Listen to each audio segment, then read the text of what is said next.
Is it the Tell a Little Bird? No, it was in the bottom. It's like a new feature. Oh, yeah. That's I pretty could cool. too. I just thought that was an ad. Let me hit that. I didn't even read it. Yeah, that's pretty cool. Um, so start it off, man. All right. Well, guys, welcome officially, since I just hit record a second ago, to episode 20, I believe.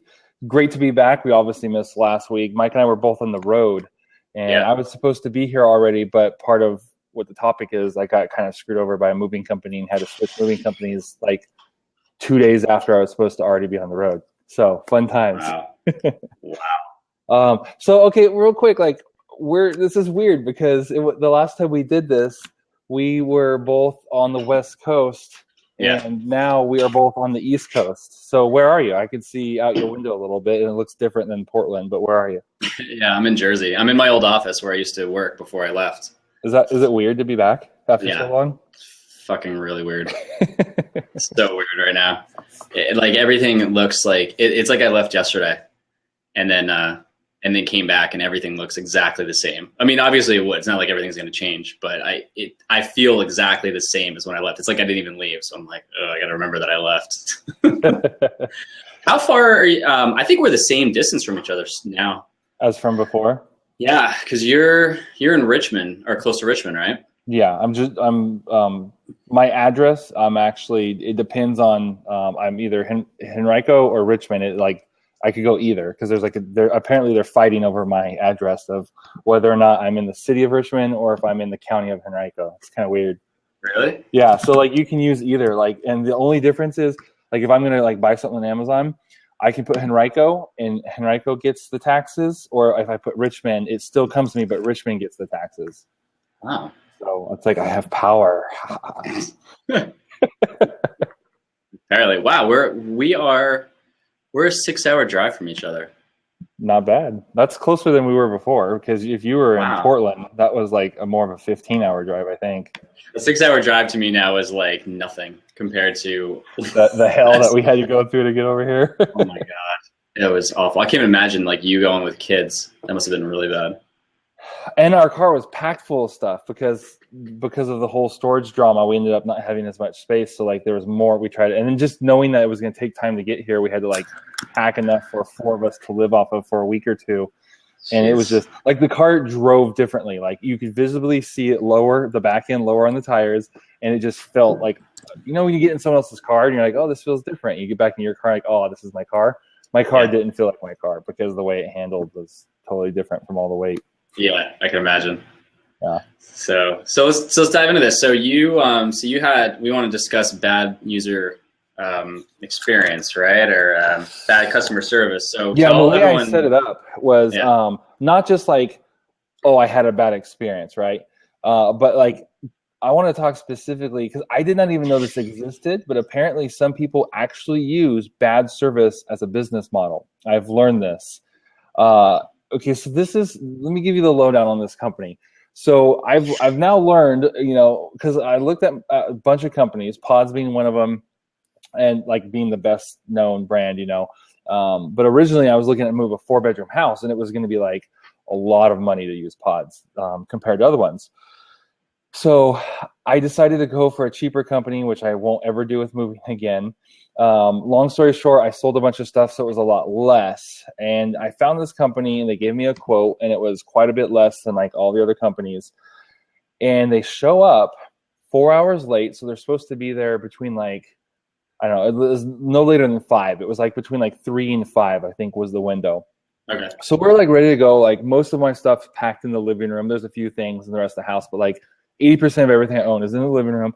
And we're sitting in like Walmart chairs, like the little camping chairs. Just, okay, they're going to be here any minute. So like at 3, we just stopped working. We kind of sat down. We're like waiting. Yeah. We're like checking, Facebook. I was posting like questions of the day, stuff, and then waiting. And like 4:50 rolls around. I get a call, and they're like, oh, yeah, we just finished another job. We're up in like Northern California. And the dude's like strongly hinting that he doesn't want to come tonight. And if I could, I was like, no, you have to come tonight because I can't reschedule tomorrow because I need to get up and leave in the morning. Yeah. So he's like, oh, okay. So they show up at 9:00 at night, and when they're supposed to be there by 5, and then so they're like ticked off. right? Because they just want to go home. And so they're now having to start like half a work day basically at 9 at night when they've been working all day.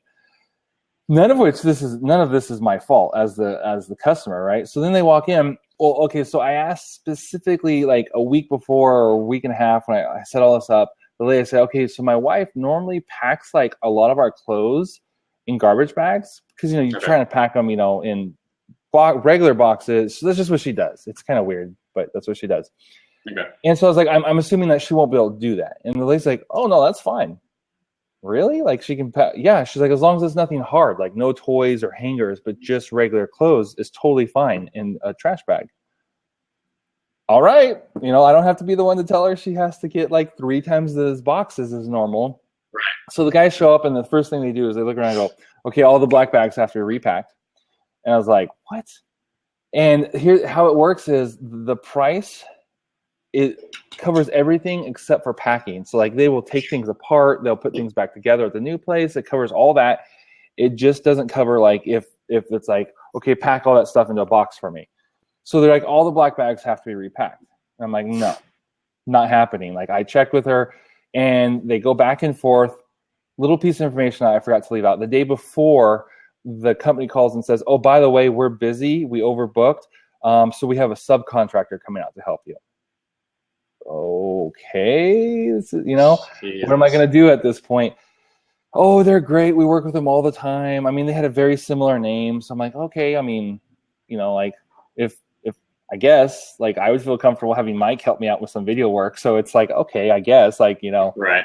So they show up and he's like, they start, the 2 guys start kind of packing some stuff. And then like the boss guy's like talking to me. And so he makes some phone calls and whatnot. He comes back and he's like, oh, okay, great news. Like we can repack everything and all this stuff for you and it's like an extra $1,100. And I was like, no, I'm not paying you extra $1,100 to undo something that we already did that was approved by the company. Right. So it gets to the point where I had to kick them out. I had to like just, no, I refuse the service, and they leave, right? Yeah. So I'm thinking the next day I'm going to get on the phone with the actual company, and they're going to be like, oh my gosh, we're so sorry. Let's take care of this. And then I'm expecting them to even be like, we're going to discount this to make this right. Like, this is not cool.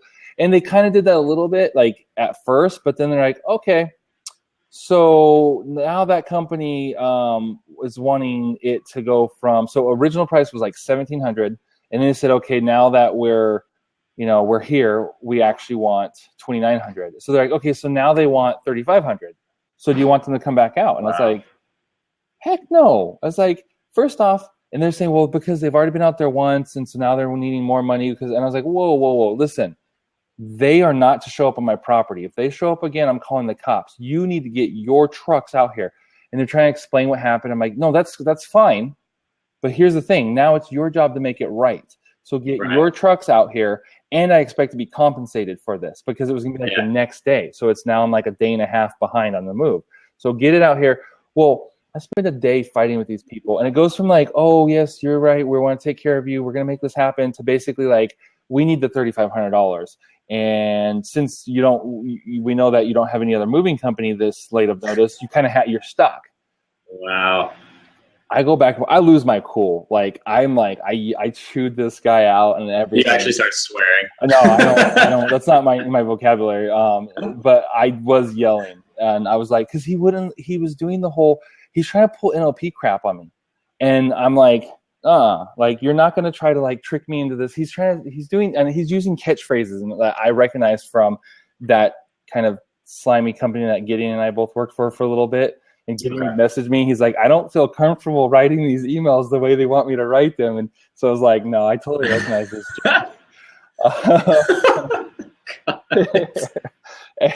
Yeah, we'd have like ethical conversations. And it's like, can we do this? Wow. So anyways, I'm like totally recognizing, and he's got these catchphrases and stuff. I'm like, well, listen. And he keeps going. So I'm trying to get him to stop, and he won't stop talking. So I'm like yelling. I'm like, would you please stop and listen to me? Is like, stop. And I finally get him to listen. I'm like, I'm yelling on the phone. I'm like, I'm the customer. You don't keep talking over me. If I'm talking, you're listening. I'm like, seriously, This is like customer service 101. Why am I having to scream this at you on the phone? Long story short, I get fed up with these people because at one point he goes, "You know what? You're right. We agree with you. We'll make this work. We'll have a truck out tomorrow." And I'm like, "Thank you." And so the lady calls back to book it, and she's like, "Okay, so we'll be out there for the $3,500." And I was like, "Whoa, no."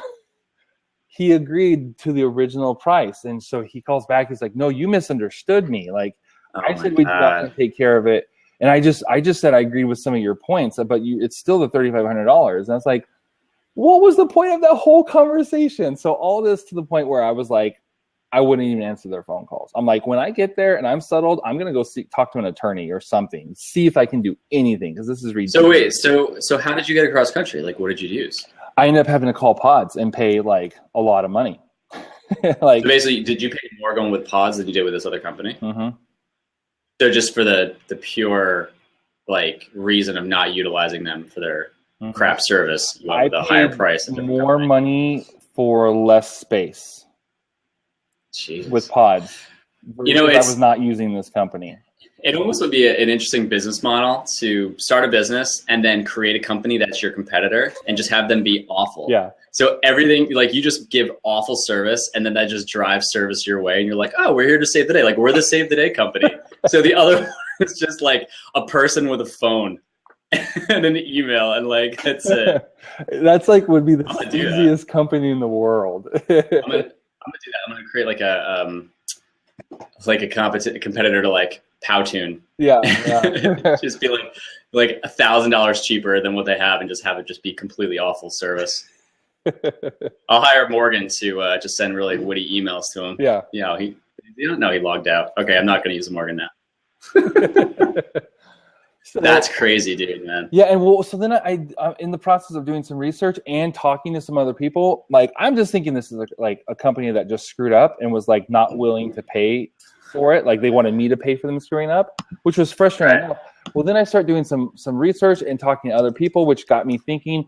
Come to find out, this is what they do. Like these companies have actually, and it's not just them. It's there's an entire like level of the moving industry where that's what they do is they underbid and then they show up and they strong arm you, right? And they're like, oh, so you have no choice. Yeah, because it's like you have no choice. You're supposed to be moving, just pay the extra money. And so people are just like, okay, I have a flight in the morning. I can't do this. I have to, okay, whatever. I'm ticked off, but here's the extra $1,100. Just do it. I'll just figure this out later. And then the other thing they do, so they get you I'm getting frustrated just talking about these people.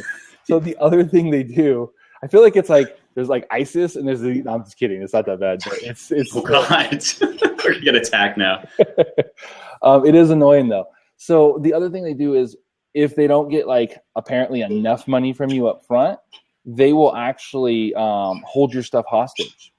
And won't give it back to you until like, oh, well, you know what? We can't find it. And in order to, find it, like we're going to need some extra money and like all this kind of stuff. And so like I heard this one story about this elderly lady who it took her over a year in court battles before they would like release her stuff to her. And other people who it's like just even people who have a relatively good experience just never get all their stuff back. And so that's basically what they do is they get there, they strong arm you for a little extra money. And then if they don't, and then once they have your stuff, they have power over you. And so they're like, yeah, we're going to need a little extra to find that stuff. See, I find this like really funny because the whole way across country, I was listening to audiobooks on, like it was 7 Habits of Highly Successful People. And then was the one by Dale Carnegie, How to Make Friends, How to Influence People and Make Friends. Yeah. And then like Start with Why. So they're all mindset and they're all like how to structure business. And I'm looking at these companies that, and like sitting there, like, and as I'm driving, you just basically live in your head for me, it was 7 days straight of 7, 8, 9 hour drives every day. So I'm like listening to them and building my company in my head. And, it's like when you live in your head, everything's great. And then when also you get behind a computer, when you stop, you're like, I don't know what to do. And I'm like thinking about this and I'm thinking about these companies that exist who, when they're successful, I'm sitting there thinking like, they're such shitty companies. And, they're like, the formula for success is to do this stuff. And then I'm looking at these companies and like, they're not doing any of this. But like, how are they successful? Mm-hmm. Like, I'm just so confused by that. I guess there's always just that. But I guess it's just more the longevity that happens along the way. It's because all the stuff that we read and talk about, it's like, you need to have a positive attitude. You need to do this. And then there's just these shit ass companies that do these awful things. And you're like, how do they get away with it? And then also they're breeding a culture that's making that okay. Yeah. So it's like, is that coming from the top down, or is like, they just built the structure and the management just gave up because they're not structured at all. So then they just let these people just do their thing, and it's the whole company's just running wild. Well, it's like, how does it get to that point? That's the second part of the equation, because it was like, oh, people who, the way I set up kind of like the headline was, those were the two topics, is how this whole industry, apparently they do it on purpose. Like, we're going to underperform and then charge you a premium to get the service back up to normal. And then the other companies that are just like okay with it, right? Just like, okay, you know what, we don't have good service, but it's our business. Like, really, like, right. Low class, like, hotels, right? That are just, they know they suck. They know they're disgusting, but they're like, that's why we only charge $38 a night and not $138. Or even when I worked at the car lot, like, I worked at 2 car lots in the time I was there, and neither one of them were necessarily particularly great, but one of them was pretty decent, and they were like trying to be good, right? They were like working on things and trying to become better. And at the end of the day, it's in the car industry, it's the almighty dollar, right? Like, if they could screw a customer and think they can get away with it to get some money, that's the business model. Yeah. But they were at least kind of trying. And then the second one I worked at, which I worked at the internet marketing department, but they were much more like, and this was like owner, top down from the owner. So he was just basically like, he wants to make money. And he was an older dude. He's had this company for a long time. And he's like the richest man in town, like literally the richest man in town.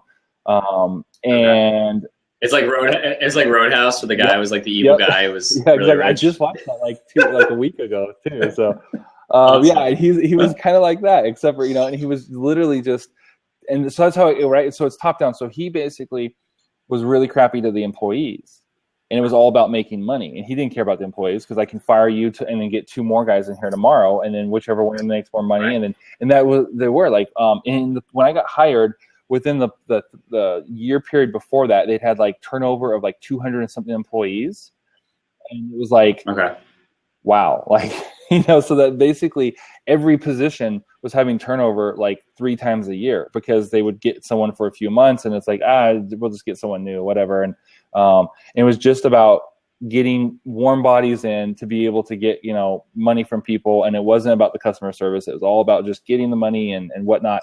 And again, so that was the model. And it was like, and kind of reason I brought that up is because you said, how does it become that way? From what I saw, it came that way because there was an owner who just wants to make money. And then, well, I mean, that's the thing. It's like, wherever, look at any organization you're involved in, if it's either a business or if it's, a community group or whatever, the people always react comparatively to the person leading it.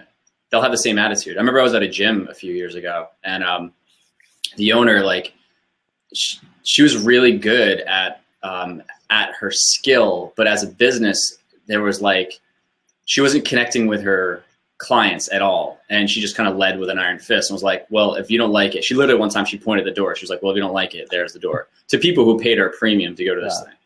And it was very community based. So people got mad, but then people just kind of started to just kind of become that in a sense, and you're like, it's just because if the top doesn't care, then you stop caring, so it all trickles down. And I think that sometimes, I don't think a business like that would be run by someone with morals, and I can imagine these people going home, like, they must have a really, I don't know, they must be like, I can't understand if they'd be positive people, because if I was just doing crap like that all day long, I would second guess myself. Or if I wasn't, I'd be like, I'm a real bad person, because like, this is okay for me to screw people over, especially a family sitting there to drive across country with 2 little kids. And you can't just be like, hey, all right, well, the next couple days, I know everything's packed up. Sorry, guys, you can't like use your toys or eat. I don't know, like, and they're okay with that. They're like, oh, you've got 2 kids. Like, how old are your kids? 7 and 4. And then my wife's pregnant, so they're like, so it's like, oh yeah, we'll be at our house with nothing, and they're totally okay with that, because they're just, and to me, it's like they get to the point where like, we're not making a lot of money, and so they have 2 options. Like, let's become the best in our business. Let's invest the time and the money. Let's figure out how we're going to get this business going and really just hustle and spend. Okay, we're going to spend the next 3 years barely making any profits. We're going to be working like crazy hours, but we're going to turn this around and we're going to reinvent the wheel of how to be the best moving company. And then like our grandkids are going to be like the richest people in America because we made like the world's best moving company. Or there's like I got an idea. What if we just like steal money from people? What if we just gave up? Exactly. What if I just gave up as an owner or a manager? Like everyone's just like, all right, well, he gave up. I guess I'm going to start being shady now and just screwing people over. Yeah, there was a hotel I stayed at when I was coming across. There's two scenarios which were pretty interesting. One, this was more of a monopoly where, or it was more supply and demand. I was in the middle of Nebraska, I think it was, and there was, in 2 hours each way, there was just the next hotel in either direction or a gas station. So they knew they had a conglomerate or whatever the word is. I'm not using it right. Like they had it down. So every hotel on that little like section there was charging between $140 and $160 a night. Were they nice hotels? And this was going from, what's up? Were they like nice hotels? This was going from Best Western, which was pretty decent, down to a Motel 8 and just motels or whatever. And they were all charging at flat $140. So I ended up paying $180. Not even a hotel, it's like a motel. Yeah, motel and a hotel. Holiday Inn. Man, it was just crazy. So they knew it, and I was driving around. They're like, "Yeah." One woman said to me, "She's like, you know why it's so much?" I'm like, "Because you guys are pretty much have this whole area locked in." She's like, "Yeah." It's like, well, and the thing is, like, if this little lady wanted to, it would be an uphill battle because the rest of them would pressure her into like, "No, you're going to screw up the curve." Like, if you drop down lower, then if we all keep it at a high price, then everyone just has to pay, and it's fair. Versus, having, this thing called capitalism where the old lady goes, no, I want to be able to do a lower price for people. And they're like, well, now I have to do a lower price. And then, oh, now we all have a lower price. So now I want to charge more. Well, now I have to do a better business. Yeah. I mean, that model just goes down to the, when your competitors are dropping their rates and your client and the prospect comes back to you and they're like, hey, this guy's cheaper. And you have to sit there within a second and go, all right, do I discount my rates where I take a hit just because I want to get a client, or do I stand my ground? Like, I'll do that with my company. People come back to me and be like, well, why is this company like thousands of dollars cheaper? I'm like, I don't know. And I'll use like that Starbucks analogy. I'm like, well, why is Starbucks $3 for coffee and down the street at a market it's 99 cents? I'm like, I just don't know. I'm like, go with them. That sounds great. And others be like, well, I don't want to go with them. I want to go with us and pay more. I've done that before too, where I'm like, man, I wish I could have this company's service for this company's like monthly fee. Like, but then you're like, I want to pay this price, but I really don't like the features I get with this company. This company I love, but I don't want to pay that much money. And so you're like, okay, what am I going to do? What do I actually want out of the end of the day? Yeah.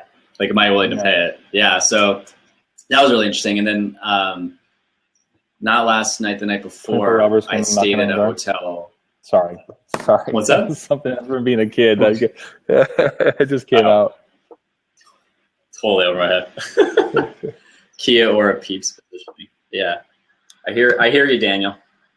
Well, actually, I don't even know what Peeps is. Like, explain that. Like, hey, like, you're my Peeps. Yeah. Oh, but he says Kia. I don't know what that means. Something. Oh, okay. Or a Peeps. Okay, but he's not from America, so he's weird.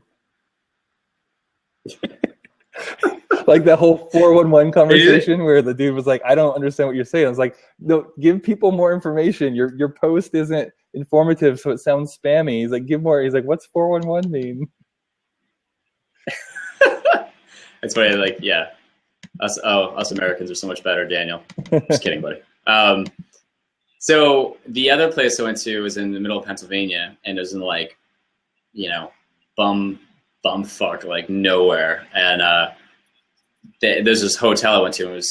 There was a Hampton Inn that was $140, and then down the street there was another hotel that was $57. So I went to that one because I was like, from the outside it looked nice. I was like, all right, whatever. But the woman behind the counter, man, like she could care less. I mean, she was just like, I walked in just like, yeah. I'm like, oh, okay then. I guess this is the way it's gonna go. But I just did it because it was cheaper. if I had the money along the way, like I would have gone to the Hampton in a second because the customer service there is really good. I mean, even like the smallest things in the hotel room are nice. But I'm in this hotel room and it's so gaudy. There was this horizontal mirror behind the bed. It was fantastic, like the length of the wall. And they're like the bathroom. By the night? Yeah, probably. I'm sure they had an hourly rate. Yeah, Daniel. Yeah, man. So I mean, and again, it was like she just didn't care, and I was like, well, and the whole time I remember, I'm like, man, like they could really, if they just gave a little bit of love to this, there would be value in it. Like I either way, I chose there, but if I had the money, or if I didn't care about the money at that point, I would have gone for I would have paid more money just for the experience of being in a nicer place. And this place, it was just, yeah, it just looked crappy, and I knew it the whole time. So the whole time I'm in there, I'm like questioning if I'm getting bed bugs. You know, if I itched my chest, I'm like, oh my God, do I have like bed bugs on me now? Because I'm in this shitty ass hotel, and the woman behind the counter who doesn't give a crap that I'm here. It's the same place she had to fix the aircon. Did I talk about that? No, I don't remember that. Oh my God, that was the story with the girl to come into the hotel room. I didn't know. So I turned. This is like an off story. So I was in a hotel. That was actually, this is the Best Western that I paid $180 for after taxes in that place in Nebraska. So I'm in the hotel room. I changed it because it was blowing freezing cold air out, and it's like 40 degrees outside.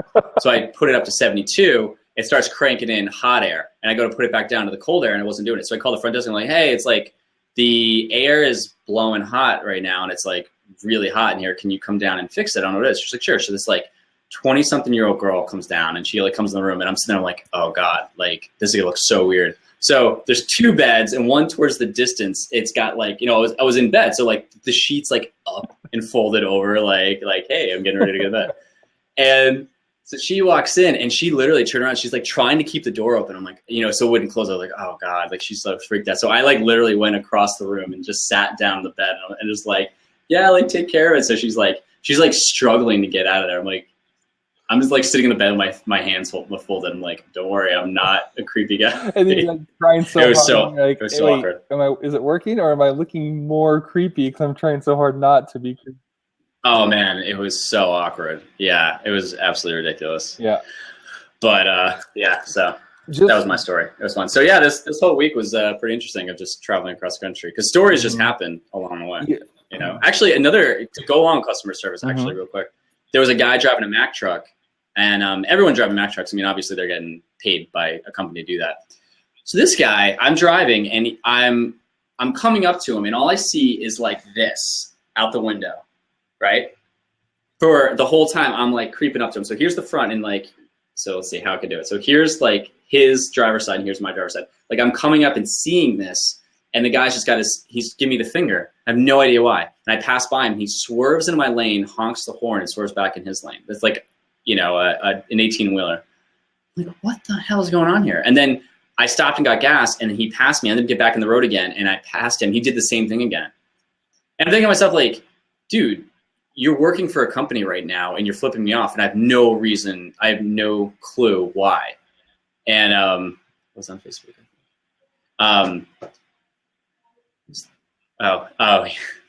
So yeah, so it was crazy, man. So like, and like, you know, these are the people working for these companies in Middle America, and it's like I'm just expecting like, oh, it's Middle America, like they're, you know, there's a guy behind a truck. So that's my first opinion, which is probably very wrong. I'm like, whatever, he's just an idiot, and he's like flipping me off. So I'm like, dude, there was a number of your business on the truck. I could have called him and like, Jed is just flipping me off right now. And I'm scared he's gonna like follow me and kill me because he's angry. He keeps calling me Candy Cane, and I don't know why. Oh God, so bad. Yeah. So, to anyone out there, man. Oh like, yeah, Daniel, I love it. You're the only one in here right now. You should just jump in, man.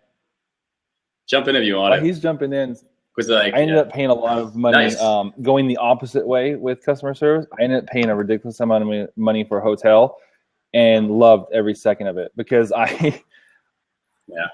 we went and visited her aunt in Arkansas, And so it's like out in like Boonville or something, it's like one of these weird Arkansas towns. And so it takes me like an hour and a half to get back to the freeway. And I get on, and as I'm getting on the freeway, I got a flat tire. So, and it's 2:30 in the morning, and the back is full. So I have to unload like half of our luggage on the side of the road. Trucks are like blowing by, and it looks like it's one of those like werewolf moons, and the sun's it's all bright, and at least they have light. Like, and it's like one of those kind of things. And so I finally get it done, and it's like, okay. So then the car's like way pulling because of the weight, and then the tire, and I was like, okay, let's just get a hotel. Like, obviously nothing's open right now. I'm not going to try to drive on this. And we were going to try to make it to the next town because they had cheaper hotels. But then I was like, you know what? After like 10 minutes on the road, I was like, what's in this town? And there's like this, I can't remember the name of it, but it was a nicer hotel. I was like, I don't even care what they charge. I want it to be nice at this point. I don't even think I can handle like a crappy hotel. So we pull in, we go in, and of course, sure enough, it's like, oh, it's like 160 or something like that. He's doing that throbbing thing where apparently he's trying to get in. I accepted it, but it's connecting. I'm not sure. Okay. So anyways, and I'm going to get feels. Maybe Blab will be like, oh, they really like this guy. We should let him in. So the guy tells me the price. My wife's kind of like, oh, it's like kind of high. And I was like, I don't even care. Again, it's like 2:30 in the morning at this point. So, it's Chrome only, buddy. So what the hell are you doing on Safari? we get in there and we go in, and it's like super nice. Like the only hotel, my wife and my kids were like, this is the nicest hotel we've ever stayed at. I think the one that Gideon and I shared when we went to that one conference was maybe a little bit nicer just because of this was an express. So it wasn't like a big grand ballrooms and stuff like that. Like the one we stayed at in San Diego was insane. But the room itself was just as nice, if not nicer. And there's like these super fluffy beds. We like pull our kids who are sleeping out of the car. We put them in there like, Daddy, this pillow feels like a cloud. And it was like super nice. Wow. And we get up that morning, and they have like most of the time like nice hotels have like a restaurant, so you have to pay like for breakfast. It was complimentary, and it was one of the best breakfasts I've had. It was the best breakfast I've ever had at a hotel. Best free breakfast I've ever had, and it's up there to even pay. I mean, it was pretty decent, like better than McDonald's even. And I was like so happy, even though it was a lot more money than I was like I was budgeting for. Because like if we stay at a hotel, we'll get like a $60 room or something, And this was like $160, but it was like so nice, and I was so. You're so fried at that point, and like mentally from like the tire, going flat and everything. So it was like so nice, and I was like so recharged. So that next day we just right down the road we got the tires fixed, got back on the road, and it was total recharge, and it was totally worth it. And it was like a complete opposite of like good experience. And like, even though I hardly interacted with people, it was just the fact that it was so nice. What's up, man? What? How's it going? There he is, Mr. Whiteboard. I know, right? I have like 7 of them. I have 3 there, 1 there, and the entire wall behind me is a whiteboard. So, I can procrastinate and not actually do any work and just write down the work I plan to do. So do you have a story of a bad customer experience lately? If not, get out. In New Zealand, so like it's a pretty standard kind of thing. Okay, so really stepping up in the world, I just bought a mic to start podcasting. Nice. It's like a $400 mic, and I needed it for the weekend to record this course. So I called them up on Friday. I was like, "Look, I've lost my mic. I need to buy one. It's way more than I was going to spend, but if you can get it for me here tomorrow on next day service, I'll pay $40 for the service. I need it for the weekend." So it arrives at 3 p.m. on Monday. So I'm just like, I call the guys up. They don't have the thing. I can't get hold of the receipt. I speak to the office, and they were like, "Oh, yeah, you paid for it, but we didn't actually put it in the bag for like next day service," kind of thing. Ironically. So you paid for it? Yeah. Okay. So like, even though I paid like $40 for the next day thing, it arrived 3.5 days later. And I tried to email them about it, and there's just no reply. And I'm just like, what company is this? It's blasting. Let's give good karma. Small business, and I think that they're struggling with a few things. So I just figured, you know what? Let it slide. Yeah. Something better will come along at some point, I'm sure I've been guilty of bad service at some point, like forgot to do something or. Not you, I know, Daniel. right? I'm still behind on stuff. It's insane. I got like a virus from working so many hours. I just was like, eh. Really? Yeah, dude, you've been like burning the candle at both ends there. You've been working like crazy amounts of hours, like just nonstop, 14 right? hours for about a year and a half now. Wow. Really? So what is so for your company, do you guys have like, how would you define like your service to, because you're gaining employees and interns and all that stuff, right? Do they deal directly with clients? Not at the moment, because a lot of the stuff that I'm doing with clients is very unique. There's no specific tasks that are repeatable that they could do. Some things are on, like helping promotion and content and stuff. So they're actually working on my business instead while I'm doing the client work. They can help with like reporting results and things each month and stuff like that. But right now, no, just simply because it's too early days for what we're doing. So they're actually helping to grow the business, email support, doing outreach of content.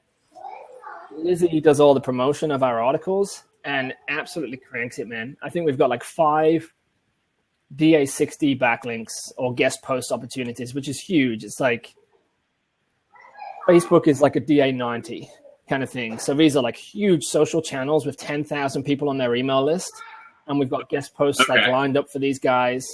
So our rankings are going to shoot up, but our traffic and emails, we probably get like 500 email subscribers for each one of those links. So it's like having someone like that working full time is just, she's worth her weight in gold, really. Yeah. Yeah, that's awesome. Yeah, like how often do you talk to your clients directly? Is it just kind of here and there, just to keep them up to date with what's going on? I'm taking on only a few like very premium clients right now, and my price is a lot higher. So it's like, it's almost every day. In the early days, you know, like people want to chat all the time. If the sales are going through, then they don't care. They just want reports, which is great. But right now, I've looked out where a lot of my clients are actually paying me a percentage of sales also. So it's like I want to be there. Did you take that? Did you take that idea from the book that you gave me, Brunson? No, they actually mentioned it to me, kind of thing. They were just like, "Look, you're already doing a good job, and I want you to help." I started talking about a lot of different things that are not specifically that we do, but they all fit in, like the moving parts. And those guys started talking about that, and they were like, if you can help us with this, which I already was, then we're prepared to pay you a percentage. So one of them is a Persian rug company. They just sent me one in the post. It's just arrived. It's like a $9,000 rug, like a handcrafted rug. It's going to go in the office here. Yeah, man. They're just like, oh, do you want one? Cool. We'll just send it to you. Like, finally, like 14 hours days of paying off. So yeah, we make them for like $10, but we sell them for 9,000. So here we go. They're one of the oldest in India, like 40, 50 years of like crafting and things like this. I can't say anything bad about them. That's awesome, dude. Hey, Sarah Moore. Sarah Moore's here. 7 a.m. down in it's almost Aussie. 8 now. Yeah, what's up, Sarah? Where you been? God, we moved this for you. I was going to say I prefer the time right now because it's a lot easier. I was going to ask you guys, and feel free to, chime in if you're listening to this and whatever. Is this 1 hour? Is that like the sweet spot, or would like later in the evening be even better for you guys? It's good for me in New Zealand because just like obviously the time you have to watch every episode. You have to watch now because we changed it for you guys. Now, you have to watch every one. Every episode. Jared says me like literally. I almost forgot this was on. Like a whole day. I was like, yeah, 5 o'clock, because now it's changed because we're on the East Coast. And he literally sends me a thing. He's like, dude, I'm gonna be late. I'm like, holy crap, because I was like just like just buried in this animation that I was designing. So I was like, oh my god, I gotta get on it. So we were like, why I was late? This is a really funny story. So I had to get my keys today. So I had to drive way over like to one side of town and way back. I was like, okay, I have just enough time. So we go in, we're just going to look at the house really quick. I want to see if any electricity is on because the house has been sitting for a while, and just look at it really quick. And we're going to go back and I got to do to an office, and I got to do this call. So we go in, I open the door. I'm like, crap, the key's stuck in the deadbolt. It took me forever. So I'm like, when I messaged you, I was like, hey, I've got a problem. I'm going to be late. I'm sitting there. I could not get the key out. We've been trying. My wife had tried. So I'm sitting there doing this key, trying to like jiggling it, trying to get it out. And like my phone's at 1%. I was like, I got to let Mike know, before the phone dies. I'm like, I don't know. And then like right while you were still messaging me, it just came out. And I was like, oh. Yeah, I was wondering because you actually were early. You were like 2 minutes early. I'm like, oh crap! You're like, it was like then I just jumped on the road and I got here and I got the computer up and I was ready. But like I didn't know how long it was going to take. Like I was like, this is stuck. I'd spent 10 minutes already. I was like, I could be here all night trying to get this out. Oh my god, that was the deadbolt for the door. To your front door. Using the deadbolt until I get some WD-40. Oh my god, Sarah, you sound louder than usual. Do you have a new mic? No, I got this in. She just has a louder laugh. She's upgraded it. Ha ha ha. Sarah, tell us about your bad customer experience story. No. I literally got out of it. I was like, I checked my phone. It was like 6 o'clock, 6:30. And then I was like, I'm not going to set my alarm. I'm just going to sleep. Because I went to bed at like 20 to 2 or something stupid like that. That's why I look so tired. Jeez. And then I woke up, it was like 7:30. I was like, crap. I missed the show. Hey? That's right. Like the rest of the world. Obviously. We got some new people. We got a couple new people. 4 of them are on camera. I brought all my fans. Yeah, I know. Well, before Daniel was the only one in, I was like, why don't you just jump in? Them like crazy. No one else I had the option. How far? I had the option of inviting my viewers, but I said no because you weren't talking about business. So. Well, we kind of were just kind of hanging out. Somewhat. Yeah, we're just like catching up because we haven't seen each other. I haven't talked to anybody in like a week. Sarah's like yelling at me. She's like, where are you? You gotta be online. I was like, I am not touching anything until like this week. I don't want to. I was like, I'm so burned out from just driving. Yeah, I will tell you something better than a bad customer service story. I will tell you what happened to me last week. Do it. So what is this? Do you want to talk about that? I didn't even know what it was. 6 people here. I'm not. Oh, you're going to put this on YouTube? And a podcast. Can you take it off air for a bit? What? No. Can you take it off the record for a bit? How do I take it off the record? You just pause it. Oh, you want me to stop recording? Yeah. We're going to edit this. When we come back in, we're going to be like, oh my God! Sarah, would it be fine? I can just tell you that later. What if we, I'll keep recording, but I'll edit this part out, and this will just be for the premium members. Yeah, people are going to pay to hear it. She doesn't want it. She doesn't want people to hear it at all. Okay, let's do this because it's getting close. I mean, we always go over. This is only a 15-minute short, so let's wrap this one up, and then we'll just talk for a few minutes afterwards. Sound good? Okay. Well, my husband's going home. He's working at my neighbor's house today, and he just drove out, and now he's driving back. All right, really quick, we're gonna wrap this up for y'all, and see, I'm already getting my southern accent going. So if you guys haven't already, go to facebook.com. That actually, I'm really embarrassed. I just said y'all. It's for Entrepreneurs Roundtable, and join the group because it's awesome, and we're going off air right now. Well, actually, real quick. Yeah, we're still on. Next week, we've got actually this next coming couple of weeks, we got some cool guests coming on. So next week, we're going to talk to a guy who just ran an Ironman recently, but he also owns a business that supplies corporations with health coaches. So it's my buddy Clark. And then the week after that, I think we're still going to have it. My old sales coach, Frank Morales, is going to come on. So he teaches Sandler sales training, which is what I went through for about a year and a half, which is really good sales training. So that'll be the next 2 weeks. And then the week after that, on the 10/27th, we got the 10/27 or the 11/3, we got Craig Kalashin coming on. And he's got this company in the Pocono, or he's got a company in Jersey. And what they do is they will work with hotels and just design them from the ground up. And it's just phenomenal. Cool. He's sick into the design. And so, yeah, I'm really stoked about that. So we got a bunch of guests coming up in the next couple of weeks. And then I am looking to fill pretty much the rest of November with some guests. So if you have value to give and, you have an interesting business, reach out to us. If you're not, Daniel has nothing to give. So we don't actually, Daniel's going to be coming on again. In fact, I still need to catch up with you, Mike. I was talking to Daniel the other day. He's going to be coming on again pretty soon. So Which date? Let's book you now. Which one do you want? 11, 10, 17, 24. Actually, 24 is probably Thanksgiving. 24 is probably good. I'm actually coming over to Texas on the 28th, so. Okay. All right, awesome. Is that All right, so let's end 10/24 this. or 11/24? 11/24. Cool beans. All right. So let's end this. Guys. Let's end this nonsense so we can hear what's going on with Sarah. It'll probably be the only under an hour episode for like the next 100 episodes. So enjoy it and move on to the next episode if you're.